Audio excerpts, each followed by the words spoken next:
नमस्कार, मुद्दा तो है में आपका स्वागत है। मैं हूं आपके साथ ब्रजेश चौकसी। आज मुद्दा है डीलिस्टिंग पर जोर, सियासी शोर। जी हां, दिल्ली में जनजातीय सांस्कृतिक समागम को लेकर आदिवासी राजनीति में उबाल आ गया है। इसकी एक और वजह है डीलिस्टिंग का मुद्दा। सवाल उठ रहे हैं कि क्या धर्म परिवर्तन के बाद भी अनुसूचित जनजाति यानी एसटी आरक्षण का लाभ जारी रहना चाहिए। दरअसल एक पक्ष का कहना है कि आदिवासियों को उनका हक मिलना चाहिए, तो दूसरे पक्ष इसे आदिवासी वोट बैंक की राजनीति से जोड़कर देख रहा है। कुल मिलाकर डीलिस्टिंग को लेकर सियासी शोर बढ़ता जा रहा है, जिसकी वजह से कई सवाल खड़े हो रहे हैं। उन सवालों को भी हम उठाएंगे, लेकिन पहले देखिए ये रिपोर्ट।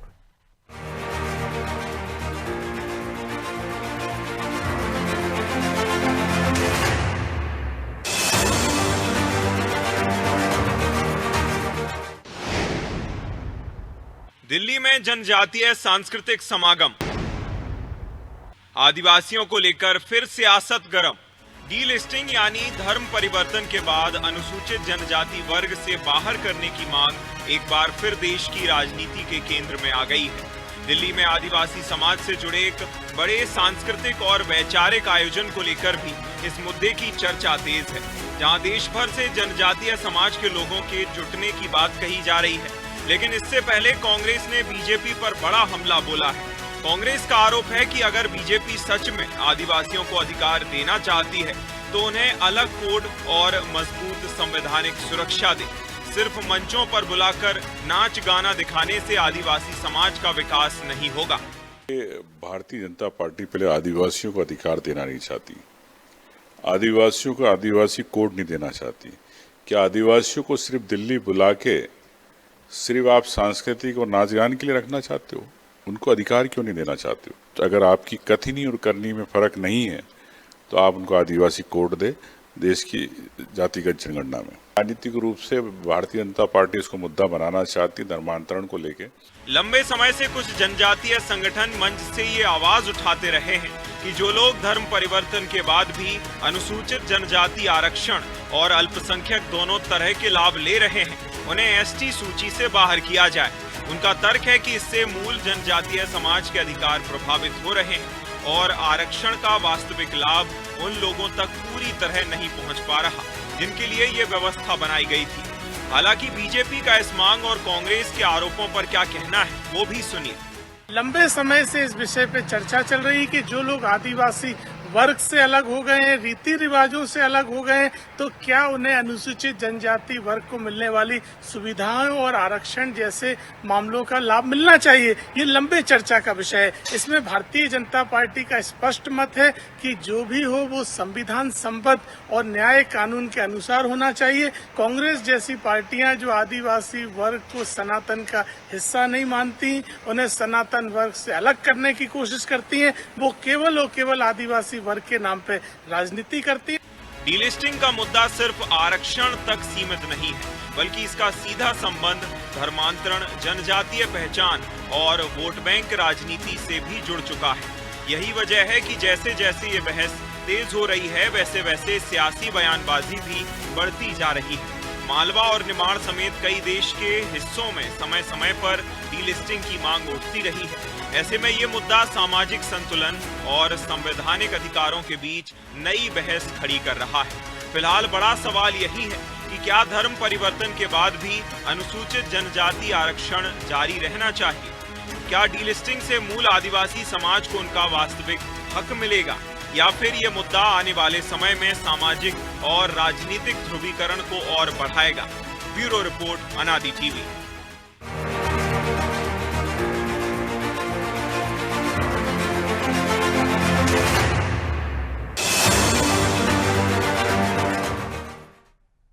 इस मुद्दे पर चर्चा शुरू करें उससे पहले वो सवाल जो जरूरी है। पहला सवाल, क्या कांग्रेस इसके पक्ष में है कि धर्म परिवर्तन के बाद भी एसटी का लाभ मिलता रहे?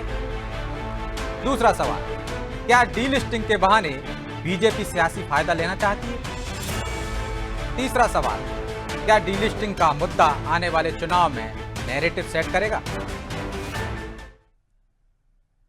चलिए इन सवालों के साथ इस मुद्दे पर चर्चा शुरू करते हैं। और चर्चा में हमारे साथ मौजूद हैं बीजेपी प्रवक्ता मोहित गर्ग, कांग्रेस नेता अंबिका शर्मा और वरिष्ठ पत्रकार देवदत्त दुबे। आप तीनों मेहमानों का बहुत बहुत स्वागत है। और मोहित जी, शुरुआत आपसे ही करते हैं। क्या डीलिस्टिंग के बहाने सियासी फायदा लेना चाहती है बीजेपी, क्योंकि उमंग सिंगार कह रहे हैं कि राजनीतिक लाभ के लिए आप इस मुद्दे को उठाना चाहते हैं। आदिवासी कोड दें पहले, यदि उनको हक ही देना है तो। नाच गाने के लिए बुला रहे हैं दिल्ली।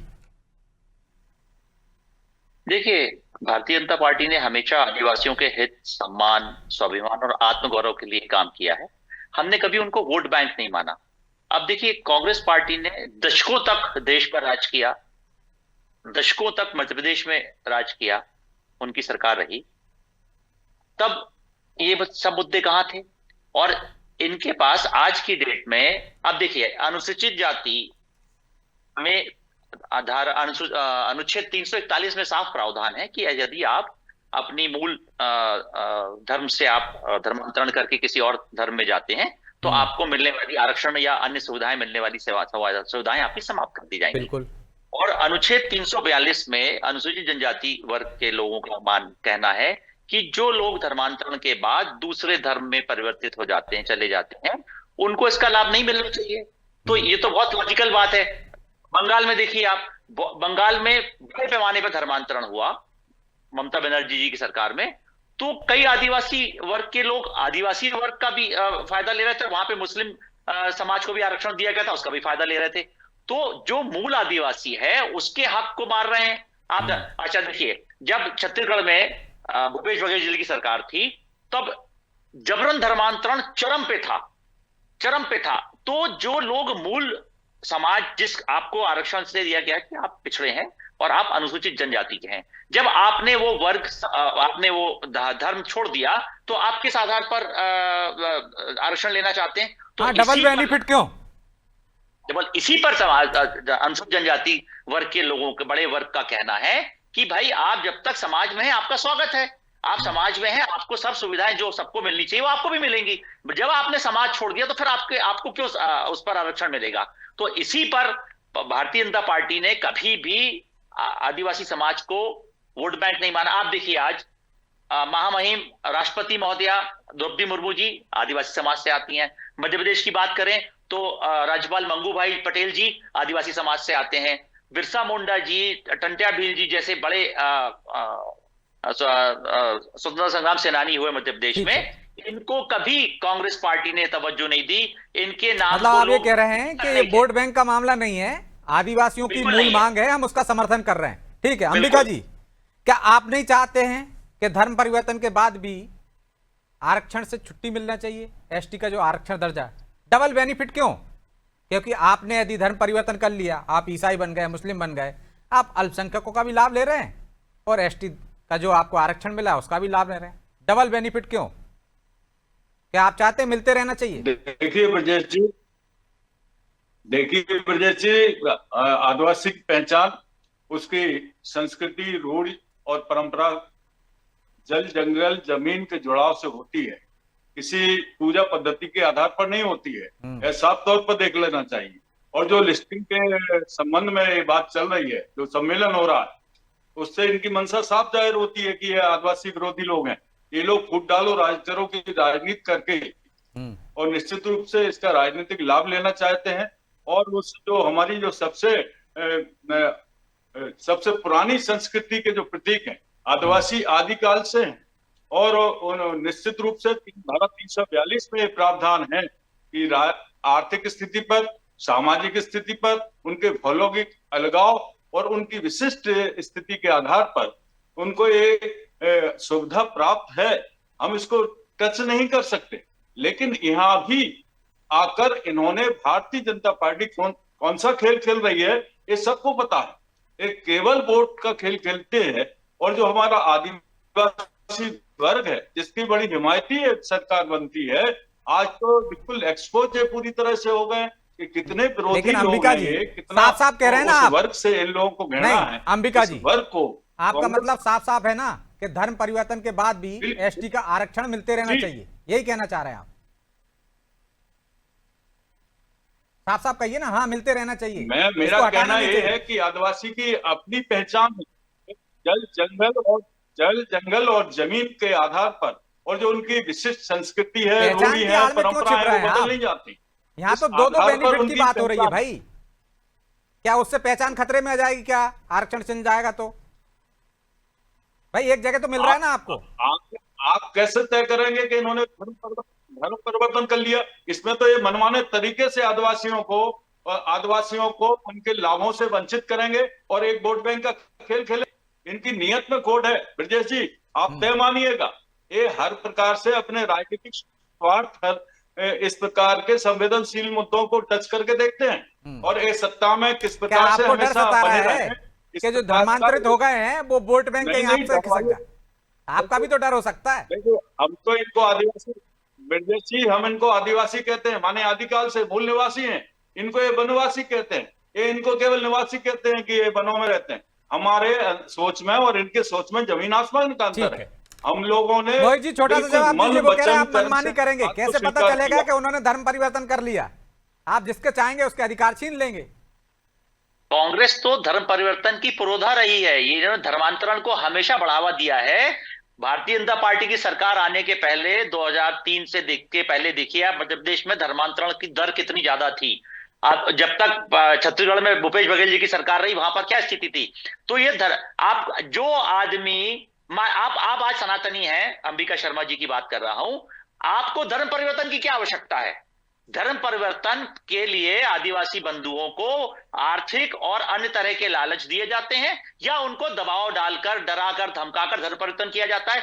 वो अपने धर्म में खुश हैं, वो अपनी परंपराओं में खुश हैं। उनको आप अपनी परंपराओं से विमुख करके उनको आप क्यों दूसरे धर्म की तरफ धकेलना चाहते हैं? क्या वो अपने धर्म की अपनी पूजा पद्धति से वो खुश हैं, मगर सिर्फ उनको पैसे का लालच देकर लेकिन वो या कह रहे उनको डरा हैं धमका पूजा कर- पद्धति में तो कोई बदलाव नहीं आ रहा है ना, उनकी सांस्कृतिक पहचान में। बिल्कुल आता है। जब वो देखिए, जो दूसरे धर्म के लोग बरगलाकर उनका धर्म परिवर्तन कराते हैं, उनका मुख्य उद्देश्य ये होता है कि आप अपनी परंपरा से, जड़ों से हट जाएं, पूजा पद्धति से हट जाएं और उनकी पूजा पद्धति को अपनाएं। किसी की पूजा पद्धति से मुझे परेशानी नहीं है, मगर जो उसकी मुख्य रूप से जो उसकी मूल पूजा पद्धति है, जो मूल धर्म है, जो उसकी विचारधारा है, तो जो क्या उसकी- डीलिस्टिंग से इस पर रोक लगेगी? आपको ऐसा लगता है?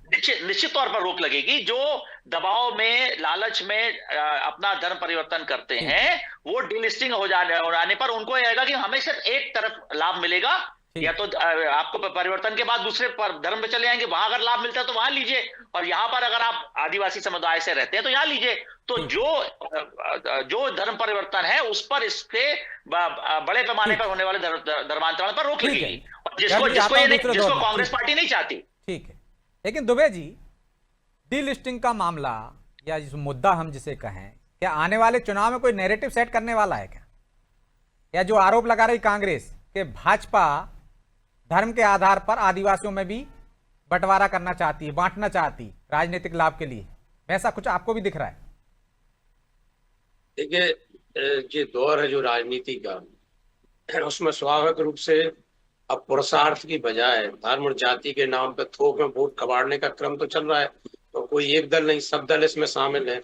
वर्षों से कांग्रेस ने भी अल्पसंख्यक, दलित, आदिवासी वर्ग को साथ में लेके राज किया। कोई पार्टी और किसी वर्ग को साथ में लेती है तो चल रहा है। और जहां तक धर्म परिवर्तन का मामला है, कोई तय नहीं करता कि मैं किस परिवार में, किस जाति में, किस देश में, किस प्रदेश में कहाँ जन्म लेना है। ये तो प्रकृति और ईश्वर तय करता है कि आपको कहाँ जन्म लेना है। और जो जहाँ जन्म लेता है, ना तो कोई अपना घर बदलता, ना माँ बाप बदलते, ना कोशिश भर कोई जाति बदलता है। लेकिन जब उनको लोभ लालच दिया जाता है, प्रलोभन दिया जाता है, आकर्षण प्रभावित किया जाता है, तब फिर वो बदलते हैं, अपनी जाति बदलते हैं, धर्म बदलते हैं। तो ये कोई नैसर्गिक प्रक्रिया नहीं है, ये नेचुरल नहीं है, ये दबाव प्रभाव का है और उसमें होता है। अब आदिवासी वर्ग है जो बहुत भोला भाला सीधा साधा है। मैंने एक जगह छत्तीसगढ़ में एक समय में था, मैंने एक नाटक देखा जिसमें मंचन हुआ था कि एक आदमी बीमार पड़ गया, वो लेटा है, तो पहले उसको हनुमान जी के नाम की वो भभूत दी गई, वो ठीक नहीं हुआ। फिर किसी और धर्म की, जैन धर्म की, सब धर्मों की दी गई, वो ठीक नहीं हुआ।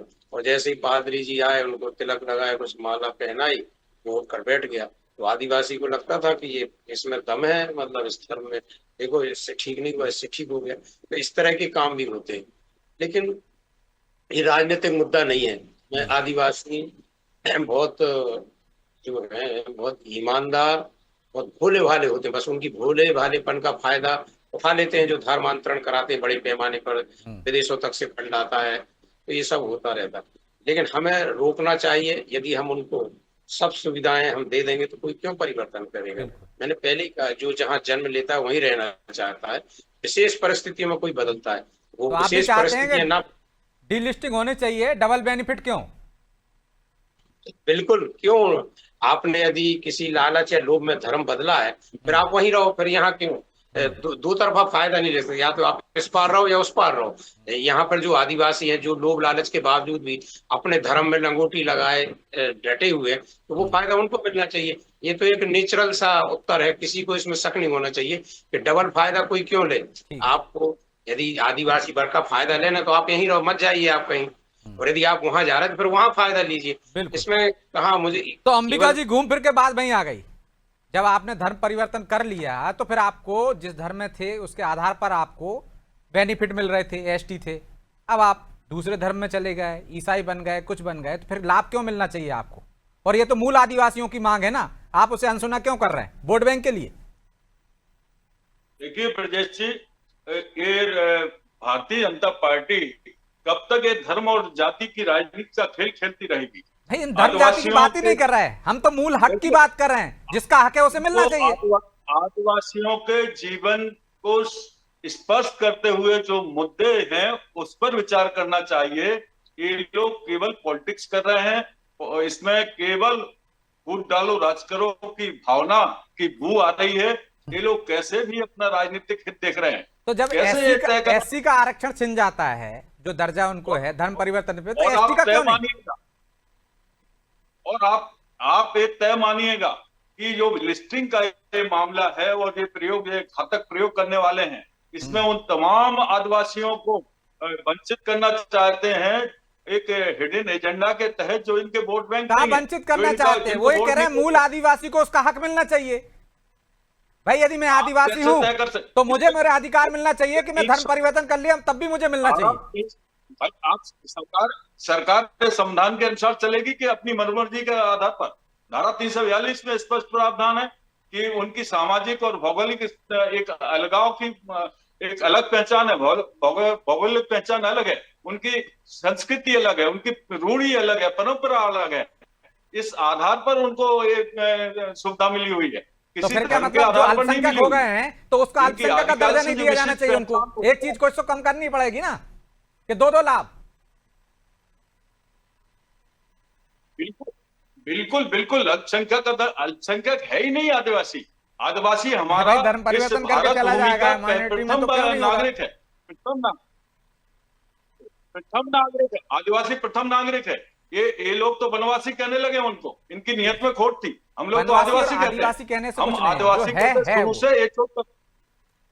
लेकिन दुबे जी भी कह रहे हैं कि डबल बेनिफिट क्यों, और कांग्रेस क्यों उसका पक्ष ले रही है? अरे इसमें डबल संविधान में बदलाव हो जाता है ना बेनिफिट वाली बात नहीं है। ये सरकार आदिवासियों के जीवन स्तर को सुधारने के लिए करोड़ों रुपए खर्च करते हैं, उसमें ये लोग इनके एजेंट चट कर जाते हैं। अरे तो वो करोड़ों रुपए मूल आदिवासी उन पर खर्च होगा ना, तो उनके साथ तो और सुधार होगा। जो राशि है वो ज्यादा लोगों पर खर्च होगी। ब्रजेश जी, निश्चित रूप से बड़े घातक षड्यंत्र की बू इस प्रयोग से आ रही है, और एक आदिवासियों को इस प्रयोग में वंचित करने। देखिए, कांग्रेस हमेशा धर्मांतरण कराने वाली संस्थाओं की पुरोधा रही है। विदेशों से आने वाला पैसा और गांवों में जो संस्थाएं, मैं धर्म विशेष का नाम नहीं लूंगा, उन संस्थाओं में इनका हमेशा आना जाना, उनकी संस्थाओं का पालन पोषण करना, उनको वित्तीय सहायता देना, ताकि मूल आदिवासी अपने धर्म से विमुख होकर दूसरी तरफ, ये तो चाहते हैं कि आदिवासी अपने धर्म से पलायन करके इनका धर्मांतरण। हम तो मूल आदिवासी के साथ खड़े, हम कहां कह रहे हैं। हमारा तो कहना यह है कि आप मूल आदिवासी हैं, आप आदिवासी समाज में हैं। देखिए, सरकार ने एक जैसे नवोदय विद्यालय, एकलव्य विद्यालय से लेके विदेशों में बच्चों को पढ़ना, आदिवासी बच्चों के लिए राष्ट्रीय प्रवासी छात्रवृत्ति, पीएम जनजाति विकास मिशन, स्व सहायता समूह, सैकड़ों योजनाएं हैं जो केंद्र सरकार चला रही है, सैकड़ों योजनाएं हैं जो मध्य प्रदेश सरकार चला रही है, और डायरेक्ट बेनिफिट ट्रांसफर है, इसमें कहीं कोई बिचौलिया नहीं है, सीधे उनके खाते में पैसा ट्रांसफर होता है। इसलिए प्रधानमंत्री ने जन धन खाता खोला कि नगद भुगतान ना हो, और चूंकि डायरेक्ट उनके अकाउंट में पैसा जाएगा तो कोई बिचौलिया नहीं होगा, जो इनके सरकारों में तो वर्षों मोदी वर्ष जी सरकार चलता है आपकी है, घोटाला। केंद्र में, राज्य में आपकी सरकार है ज्यादातर राज्यों में, तो आप संविधान तो में मैं कह रहा संशोधन करके हटा दीजिए। तो पहले समाज के लोगों को, जैसा फिर ये कह रहे हैं राजनीति कर रहे हैं, पहले समाज के लोग उस पर निर्णय लेंगे, उसके बाद जब समाज के लोगों में निर्णय हो जाएगा उसके बाद संवैधानिक प्रक्रिया शुरू की जाएगी। अगर भारतीय जनता पार्टी, इसमें कोई पार्टी नहीं, भारतीय जनता पार्टी तो उस पक्ष के साथ खड़ी है जो कह रहा है कि ये सुविधाएं मूल आदिवासी को मिलना चाहिए, धर्मांतरण के बाद नहीं मिलना चाहिए। धर्मांतरण मत करिए, सुविधाएं लेते रहिए, और धर्मांतरण अगर आप करते हैं तो जिस धर्म में जाएंगे वहां जो सुविधाएं मिलती है वो लीजिए। अलग अलग धर्म के लोगों को सुविधाएं मिलती है। आप दो धर्म के, अच्छा आपने एक धर्मांतरण किया फिर आपने दूसरा कर लिया, तो एक तरह से आप 3 धर्मों के हो गए, तो आप तीनों में सुविधा रख लीजिए। तो हमारा कहने का मतलब वही है कि आप मूल आदिवासी हैं, आप मूल आदिवासी रहें, और आपका स्वागत है। आप सरकार आपके लिए सैकड़ों योजनाएं लाई है जो चल रही है, और योजनाएं आने वाली, सबका लाभ लीजिए, और अपना स्तर को आप और अन्य धर्मों के लोगों के बराबर लेकर आइए। तो दुबे जी, क्या डीलिस्टिंग इतना आसान है कानूनी रूप से, क्योंकि संविधान में संशोधन करना पड़ेगा आपको? बिल्कुल इतना आसान नहीं है, और होना भी क्यों चाहिए। आप व्यवहारिक रूप से मुझे लगता है आप और हम जो चर्चा करते हैं कि आदिवासी वर्ग से ही चर्चा करना चाहिए कि वो क्या चाहते हैं। तो वही तो कह रहे हैं वो गर्ग जी, हम उनके बीच में, समाज की मांग है, अब समाज के बीच में ले जा रहे हैं।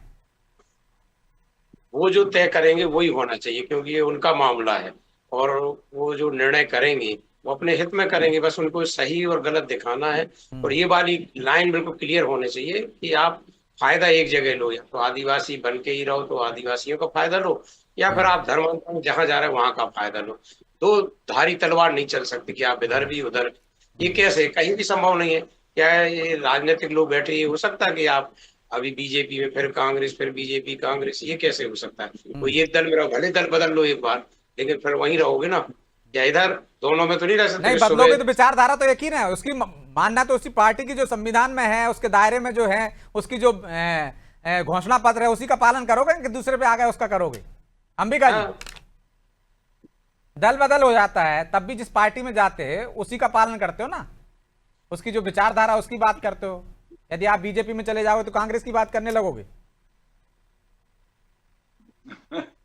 देखिए ब्रजेश जी, भारतीय जनता पार्टी के लोग सत्ता के भूखे लोग हैं, जो वर्ग इनको वोट।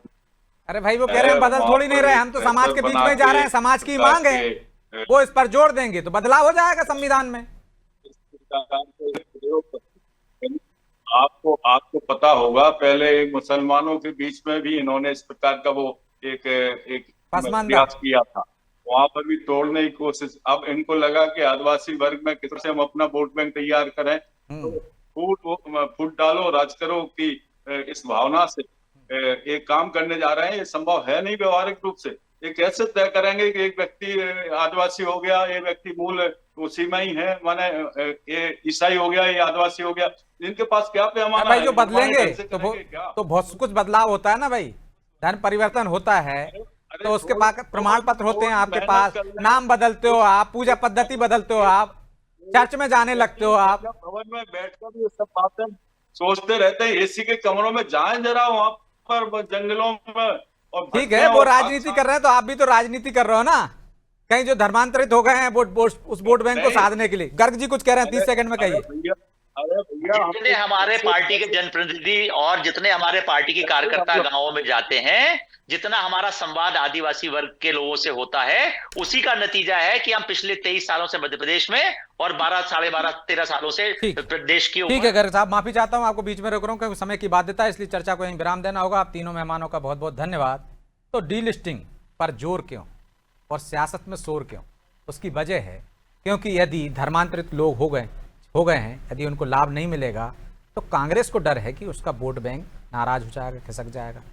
बीजेपी यदि उसकी राजनीतिक मंशा है तो क्या वो आदिवासियों को दो फाड़ करना चाहती है, मूल आदिवासी के साथ खड़े होकर वो उसको साधना चाहती है? ये भी एक बड़ा सवाल है। लेकिन ये डीलिस्टिंग हो पाएगी या नहीं, ये तो समाज तय करेगा और ये आने वाला समय बताएगा कि इसे इससे किसको लाभ हुआ और किसको नुकसान। बहरहाल मुद्दा तो है में इतना ही। मुझे दीजिए इजाजत और आप देखते रहिए अनादि टीवी। नमस्कार।